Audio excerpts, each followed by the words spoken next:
Good day mga kaligalig. Ngayon nga ay bibili ako ng tinapay dito sa may baba ng Santa Maria. Kasi inutusan ako ni Commander. Kahit ako ay puyat sinunod ko pa rin siya. Kasi mahirap na pag di sinunod ng buntis. Tumingin muna nga ako sa kaliwa bago tumawid. Kasi mahirap na.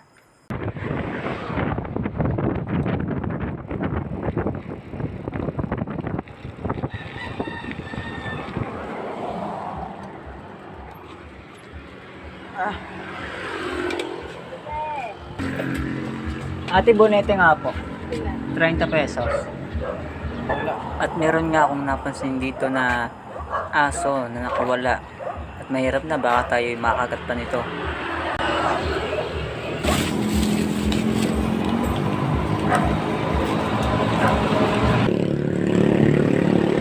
At pagkatapos ko ang makuha ang epektos ay didiretso ako dito sa may dali para bumili naman ng palaman sa tinapay.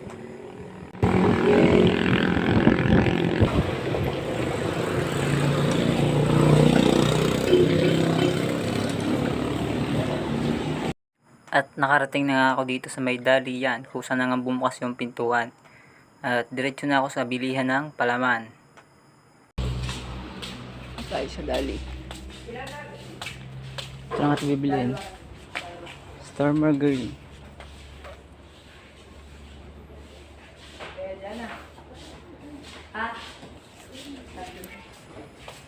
Todo flex pa ng Star Margarine. Star Margarine, baka naman. At pagkatapos nga nito ni Kuya, ako naman ang sumunod. Nilagay ko na yung Star Margarine sa may counter para mabayaran. At tumingin muna ako sa salamin para magpapogi. Nice. Magkano po?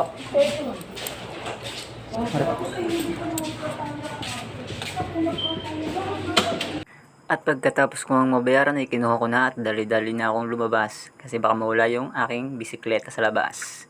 Bars.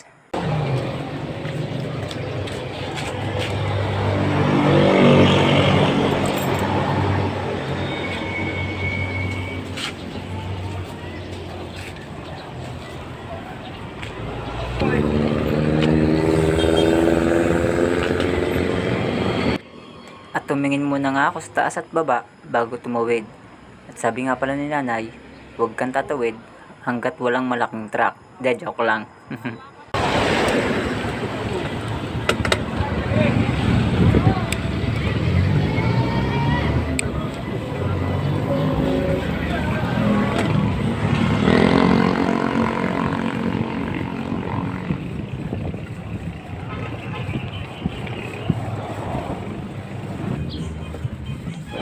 At dahil nga taga dito ako, ay malimit akong dumaan dito. Hindi lang malimit, talagang araw-araw.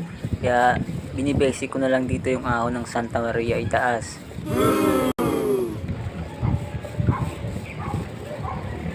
Ay, tundas pusit!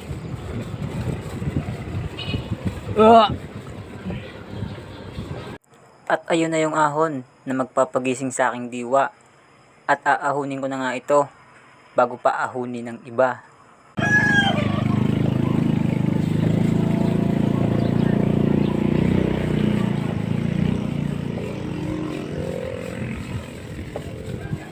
Ay. At habang inaahon ko nga to may naririnig ako sa aking bottom bracket na parang lumalagutok. At ewan ko nga ba kung ano yun.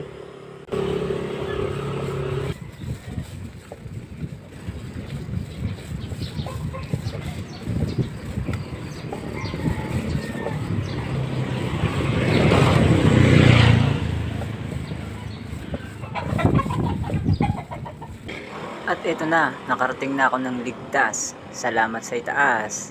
Bars. Siyempre, bago ko iwanan yung aking bike, binabalik mo muna yan sa high gear.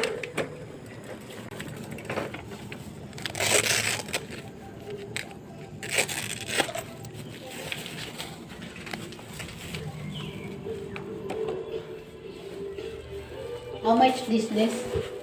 13 esong.